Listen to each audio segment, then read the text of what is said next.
talking about Imam Hussein bin Ali bin Abi Talib, the grandson of the Prophet Muhammad by his daughter Fatima, whose killing was the beginning of changes in the history of Islam. Perhaps the most important was the transition of rule in the Islamic Caliphate to the Umayyad state, the rising and expansion of Shia Doctrine.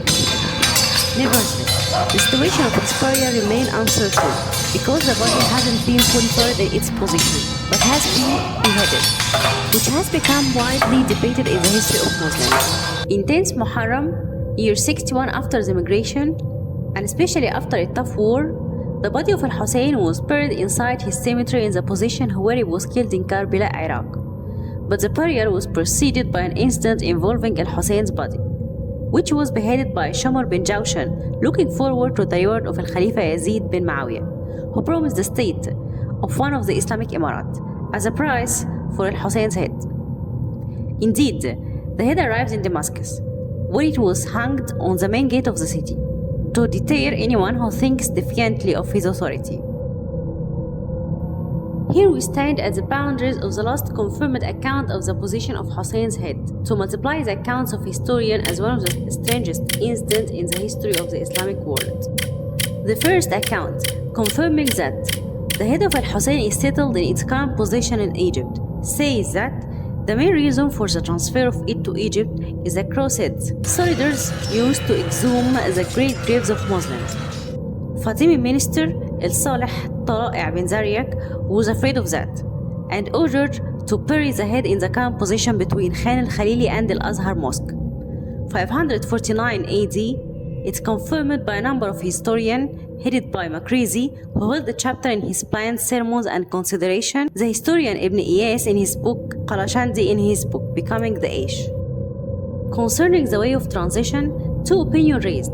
First one was Zainab, Al-Hussein's sister, had chosen to go to Egypt with her brother's head rather than returning back to Medina, while the second opinion was that the head was transported by Fatimid from Bab al-Faradis in Damascus, where it was hung to Ashkelon in Palestine, from where it was carried to Cairo by sea. The Egyptian received the head with roses and incense until the smell of incense spread in Egypt and leaked to the lane adjacent to the mosque to be called Misk Lane. However, Al-Hussein head wasn't spared from questioning even after stabilizing its last position. In 1879, Khidewi Ismail decided to ascertain the fact that the head was below the place. A committee of 3 scientists from Al-Azhar was formed, and they went down into the grave. Once it was opened, a strong smell emerged from the incense. Al-Hussein Mosque was then built and inaugurated during Khidewi Tawfiq. Abdurrahman Zaki, a historian and researcher with an interest in antique architecture and military history, assumed that the Mosque of Al-Hussein replaced the school built in Ayyubi era was restored by Judge Abdurrahim al-Baisani, and his expansion was attached to him by a water wheel. The scope of the mosque was expanded and increased again in Mamluki era, and was burned after the fire in the era of King Najmuddin al-Ayyubi. In the era of Muhammad Ali Pasha, the historian Muhammad Abu al-Anwar al-Wufai was attacked because he caused great damage to the mosque, so they started the current Mosque of Al-Hussein in 1873, finished it in 1878. In 1885 was the last finishing with Qishani tells the creation of the Dome of Prophetic Remains. The second account confirmed that the head was buried in Medina, as Zubair bin Bakr stated that he was in Baqi alongside his mother's Fatima, as mentioned by Thabit bin Jawzi.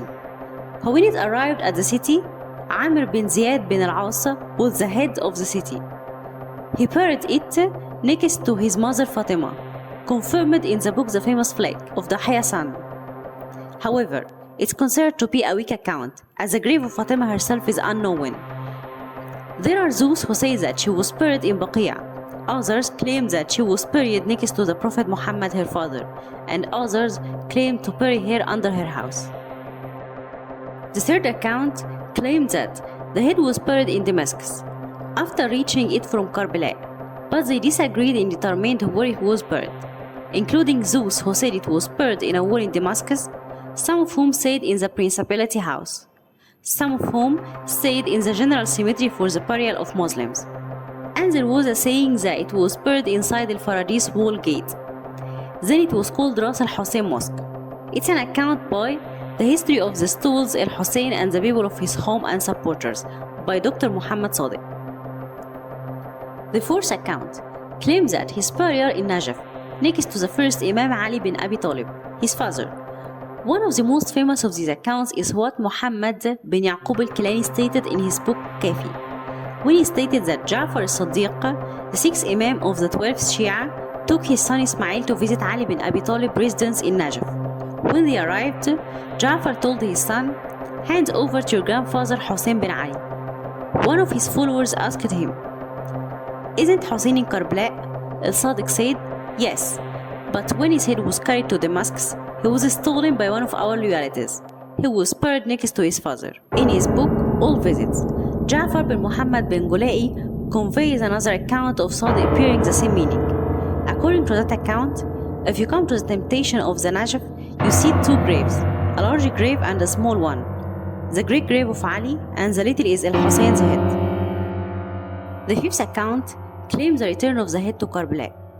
Many Shia sources record the governor of Kufa, Abdullah bin Zayd, sent Ali bin al-Abidin and Zainab bint Ali bin Abi Talib to Damascus to be shown to the Khalifa Yazid bin Muawiyah. The head was also carried to Yazid. The days passed and the Khalifa released the prisoner, taking the head with them and returning to Karbala. Ali Zain al-Abidin buried it next to Hussein's body. This statement was best known to a large team of Muslim scholars from the two groups, Ahl al-Sunnah al-Shabrawi Qazwini and Abu Rayyan al-Biryuni, at his book Remnant Monument, where he says, "In the 20th of Safar, the head was returned to his body and he was buried with it." The sixth account, developed by Shia Dawoodi community of the Bahra, alleges the presence of the head in a historic cemetery within the southern Palestine city of Ashkelon, at the Brazili Medical Center, where mainly treats epilepsy sufferers. Even now, Muslims disagree on the burial site of Al-Hussein head, but agree on the involvement of Bani Umayyah in the killing of him. Egyptians celebrate Al-Hussein residence and mosque. Prayers are held inside his mosque every day, in addition to celebrating the birth of Al-Hussein in the month of Sha'ban, the 8th month in Islamic time. The celebration of the arrival of the head to Egypt lasts for a week on the last Tuesday of the month of the Rabi' al-Akhir. Visitors from all over Egypt gather to see anthems that show the courage of Al-Hussein and his stand with the truth. Today, Egyptians celebrate Al-Hussein residence and mosque. Prayers are held inside his mosque every day, in addition to celebrating the birth of Al-Hussein in the month of Sha'ban, the 8th month in Islamic time.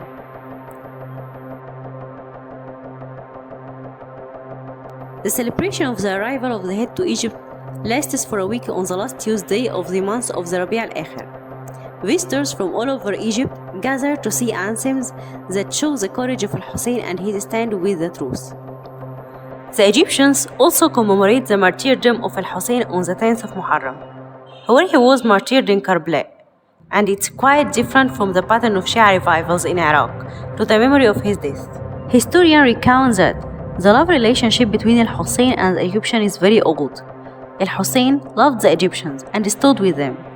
And General Abdul Munsif Mahmoud Basha recounts in his book On the Banks of Lake Quran in 1946 that Al-Hussein bin Ali has asked Muawiyah bin Abi Sufyan to drop al-jizya and al-khiraj on all village of Ibrahim's mother, his uncle, for her inviolability and in fulfillment of his Prophet Muhammad's commandment, peace be upon him, who recommended Egyptian well. But Muawiyah complied with Al-Hussein request, placing them on the outskirts. The village of Al-Fayoum didn't give al-khiraj and jizya, a tribute to the wife of the Prophet Muhammad, and the mother of his passed away son Ibrahim. Abdul Munsif added that Maria, the Egyptian, died in Medina in 15 Hijriya. She was highly praised by the Prophet and his followers.